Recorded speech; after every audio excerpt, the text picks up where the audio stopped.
সরল ব্যক্তি থাকে তাদের এই সমাজ দুর্বল মনে করে। এমনিতে দেখতে গেলে জলও সরল, বায়ুও সরল। ওনারা যেদিকে চাইবেন প্রবাহিত হতে পারেন, এনাদের যে আকার দেবেন সেটাই ধারণ করবেন। কিন্তু এরা বাস্তব রূপ ধারণ করলে তখন কি হয়? এই জল এমন এক ধারায় পরিণত হয় যে অনেক বড় বড় পাথরকে খণ্ডিত করে দিতে পারে। এই বায়ু এমন এক চক্রবাতে পরিণত হয় যা সংসারে বিনাশ ডেকে আনে।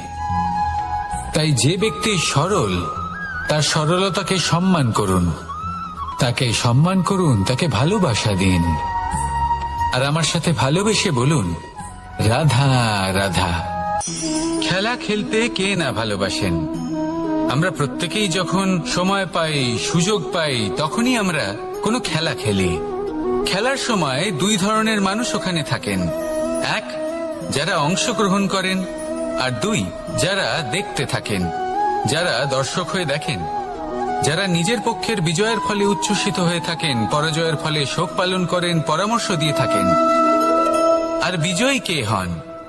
বিজয়ী তিনি হন যিনি অংশগ্রহণ করেন। নির্বাচন আপনাকে করতে হবে, আপনি কি করতে চান? আপনি কি খেলোয়াড় হতে চান, নাকি আপনি দর্শক হতে চান?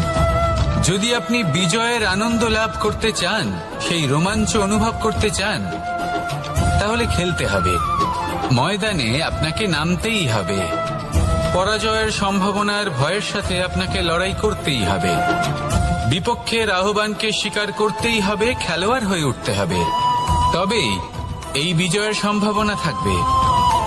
আসলে কি, দর্শক হয়ে পরামর্শ দেওয়া অত্যন্ত সহজ। ময়দানে নেমে অংশগ্রহণ করা অত্যন্ত কঠিন। আর এখানে যেটা সহজ, তা আপনাকে বিজয়ের পথে কখনোই নিয়ে যাবে না। আসুন আমার সাথে ভালোবেসে বলুন, রাধা রাধা। এই সংসারে মানুষ জন্মগ্রহণ করেন, বড় হতে থাকেন, পুরুষার্থ লাভ করেন, অর্জন করেন। অর্জন করা আসলে কি? বেশিরভাগ মানুষ বলেন অর্জন করা অর্থাৎ ধন সম্পত্তি অর্জন করা। আর কি অর্জন করা যায়? আর কি লাভ করা যায়? আসল প্রশ্ন হলো এটাই যে কি এমন আছে যা বাস্তব রূপে অর্জন করার যোগ্য। তা হলো ব্যবহার, জ্ঞান এবং সন্তোষ। কেন? কারণ আপনি যখন এই সংসার ছেড়ে চলে যাবেন, তখন আপনার ধন সম্পত্তি আপনাকে বিদায় জানাতে আসবে না। আপনাকে বিদায় জানাতে আসবে আপনার আপনজন, যাদের সাথে আপনার সুসম্পর্ক ছিল। সমগ্র সংসারে সহস্র মানুষ ধন অর্জন করে থাকেন। শ্রেষ্ঠ মানুষ হলেন তিনি যিনি ব্যবহার, জ্ঞান এবং সন্তোষ অর্জন করে থাকেন, একে সকলের মধ্যে বিতরণ করেন। তাই এটাই করুন, আর আমার সাথে ভালোবেসে বলুন, রাধা রাধা। এই সংসারের আরম্ভ থেকে এখনো পর্যন্ত এবং ভবিষ্যতেও একটা যুদ্ধ আছে যা হয়ে চলেছে, চলতেই থাকবে। পাপ এবং পুণ্যের মধ্যে যুদ্ধ, সত্য এবং অসত্যের মধ্যে যুদ্ধ। এই যুদ্ধ চলেই আসছে। আর এই যুদ্ধে যারা লড়েন তাদের আমরা সবসময় জয় জয়কার করি। আর যারা এই জয় জয়কার করেন তাদের প্রত্যেকের একটা বিশেষ গুরুত্ব থাকে।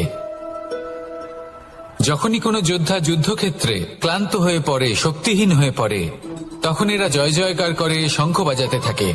সেই যোদ্ধাকে অনুপ্রেরিত করে, শক্তি এবং সাহসে ভরিয়ে তোলে। আর তখন সেই যোদ্ধা সেই যুদ্ধকে এগিয়ে নিয়ে যেতে পারে। যখন শ্রীরাম লঙ্কা যাত্রা করার জন্য সেতু তৈরি করছিলেন, তখন একটা ছোট্ট মিষ্টি কাঠবিড়ালি নিজের মুখে মাটির টুকরো বয়ে নিয়ে গিয়ে তার সাধ্যমতো তাকে সাহায্য করছিল। শ্রীরাম দেখলেন এবং বললেন যে ও তো সবার মনোবল বৃদ্ধি করছে, সবাইকে প্রেরিত করছে। ও বলল যে আমি এত ছোট হয়েও যদি এই কাজ করতে পারি, তাহলে আপনারা সবাই কেন পারবেন না? এটাই হলো সেই সকলের মাহাত্ম্য, যারা জয় জয়কার করেন, অনুপ্রেরিত করেন, সাহস যোগান। ওনারা সেই ব্যক্তি যারা একজন যোদ্ধার মধ্যে যুদ্ধকে জয় করার শক্তি প্রদান করেন। আসুন আমার সাথে ভালোবেসে বলুন, রাধা রাধা। সংসারে আমাদের জীবনে যখন কোনো সুখ বা দুঃখ আসে, তার জন্য আমরা কাউকে না কাউকে অবশ্যই দায়ী করে থাকি, তাই না? এই ব্যক্তি আমাদের সাথে এরকম কাজ করেছেন, তাই আমার সাথে এমন হলো। ওই ব্যক্তি যদি এমনটা না করতেন তাহলে আজ আমি ওই স্থানে পৌঁছতে পারতাম। সবই আপনার দৃষ্টিভঙ্গির ওপর নির্ভরশীল, আর যদি আপনার দৃষ্টিভঙ্গি এমন হয় তাহলে তা অনুচিত। সত্যি কথা বলতে এই সংসারে ভিন্ন ভিন্ন ধরনের মানুষ আছে। এটা আপনার ওপর নির্ভর করছে কিভাবে তাদের স্বাগত জানাবেন। একবার ভাবুন, আমি আমার দুটো হাত সামনে নিয়ে এলাম, দুটো মুঠো খুলে দিলাম।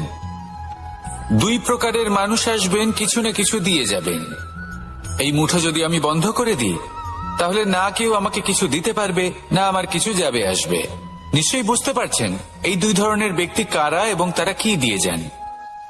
আমি যদি নিজের মুঠো খুলে দিই তাহলে কিছু ভালো মানুষ আসবেন, আমাকে আনন্দ, সন্তুষ্টি, জ্ঞান প্রদান করে যাবেন, ভালো অভিজ্ঞতা দিয়ে যাবেন। কোনো খারাপ ব্যক্তি যদি আসেন তাহলে তিনিও খারাপ অভিজ্ঞতা দেবেন, যার থেকে আমি শিক্ষা লাভ করব। এই সব কিছু আমি লাভ করতে পারি। মুঠো যদি বন্ধ করে রাখি তাহলে আমি কিছুই পাবো না।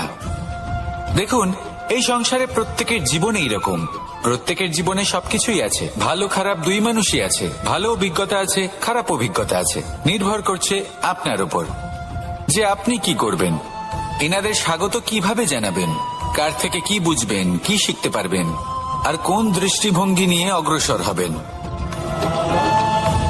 এটাই নির্ধারণ করবে যে আপনার জীবন কেমন হবে। আসুন আমার সাথে ভালোবেসে বলুন, রাধা রাধা। এটা হলো একটা সাদা পাতা। এবার এতে আমি যাই লিখব সেটাই এর অস্তিত্ব হবে। এতে আমি প্রেমের কিছু কথা লিখে একে প্রেম পত্র বানিয়ে তুলতে পারি। মাতা পিতার জন্য একটা শুভ সংবাদ লিখতে পারি। শত্রুর বিষয়ে সতর্ক করব বলে সেনাকে একটা সংবাদ লিখতে পারি। দ্বারকাবাসীর জন্য কোনো সংবাদ পাঠাতে পারি। যাই লিখব এই পত্র সেটাই হয়ে উঠবে। সেই রকমই হলো আমাদের জীবন। আমরা যেমন কর্ম আমরা করব, আমাদের অস্তিত্ব এবং ব্যক্তিত্ব ঠিক তেমনই হয়ে উঠবে। যদি আপনি একটা অসাধারণ, উজ্জ্বল এবং সম্মানজনক জীবনযাপন করতে চান তাহলে তার একটা রহস্য আপনাকে বলি। যেমন কথন হবে, কর্ম তেমন হবে। অর্থাৎ যতটুকু বলেছেন ততটুকুই করুন, আর যতটুকু করেছেন ততটুকুই বলুন। এই একটা নিয়ম যদি আপনারা পালন করেন তাহলে এই সংসারের সমস্ত পণ্ডিত আপনাকে অবশ্যই সম্মান করবেন। তাহলে এটাই করুন আর আমার সাথে ভালোবেসে বলুন, রাধা রাধা। কখনো কোনো পাখিকে দেখেছেন? যখন সে প্রথমবার উড়তে চেষ্টা করে সে বাসা থেকে মাটিতে পড়ে যায়, কিন্তু সে হার মানে না, চেষ্টা করতে থাকে, করতেই থাকে, ডানা ঝাপটাতে থাকে, আর তারপর সে উড়তে শেখে। গোল শালগ্রাম শিলাকে দেখুন, পর্বত থেকে খসে পড়ে, ধাক্কা খায়, জলের প্রবাহ দ্বারা ঘর্ষিত হয়, তারপরে তা শালগ্রামে পরিণত হয়। ভেবে দেখুন, যদি কোনো পাখি প্রথমবার উড়তে গিয়ে এটা ভাবে যে না না, যদি আমি পড়ে যাই তবে, আমার যদি আঘাত লাগে তবে, আর যদি ভয়ের কারণে সে শুরুই না করতে পারে, চেষ্টাই না করে, তাহলে কি সে উড়তে শিখবে? কখনোই নয়। এটাই আমাদের শিখতে হবে, প্রারম্ভ করতে হবে। তা অত্যন্ত গুরুত্বপূর্ণ। যখন আমরা কিছু শুরু করি তখন ভয় করে, কিন্তু যদি এটা না করেন জীবনে কখনো সামনে এগোতেই পারবেন না। হতেই পারে প্রারম্ভ করার পরে আপনি পড়ে যাবেন, বারবার নিচে পড়ে যাবেন, কিন্তু যদি নিরন্তর চেষ্টা করতে থাকেন তাহলে একদিন না একদিন আপনি অবশ্যই সফল হবেন। এই শুরু করাটাই সব থেকে বেশি কঠিন। এর দ্বারা ভয়ভীত হবেন না। আসুন আর আমার সাথে ভালোবেসে বলুন, রাধা রাধা। যদি আমি আমার চোখ বেঁধে কোনো একটা নির্দিষ্ট দিকে নিজের সমস্ত শক্তি প্রয়োগ করে ছুটে যাই তাহলে কি হবে? আমি কোথাও ধাক্কা খেতে পারি, নিজের ক্ষতি করতে পারি, কোথাও পড়ে যেতে পারি, তাই না?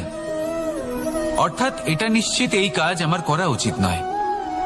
কিন্তু আজকের দিনে প্রত্যেকটা মানুষ এই কাজই করছেন, তাই না? কোনো কাজ করার পূর্বে সেই কাজের বিষয়ে সম্পূর্ণ তথ্য কোথায় সংগ্রহ করছেন? শুধু এটুকু জানেন যে এই কাজটা করলে কত ধন অর্জন করবেন আর কত নাম হবে, আর ব্যাস সামনে এগিয়ে যান। এটা উচিত নয়।